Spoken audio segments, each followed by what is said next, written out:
Táto, když jsi chodil do školy, udělala ti nějaká holka něco takového, co ti zkazilo celý život? Jo, a ty teď říkáš mami.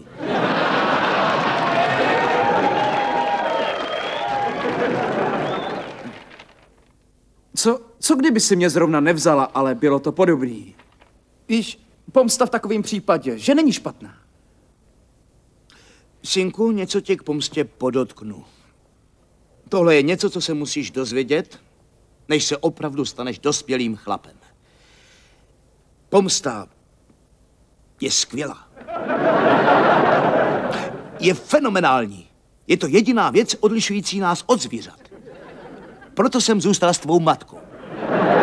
Takže, synku, jestli máš možnost oplatit holce, která ti ublížila, udělej to.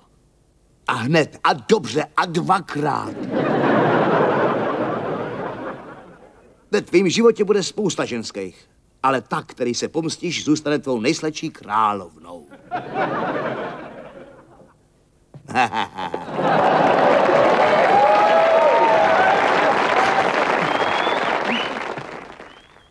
Díky, tati.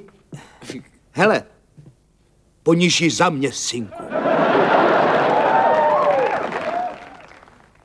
Máš to mít, tati.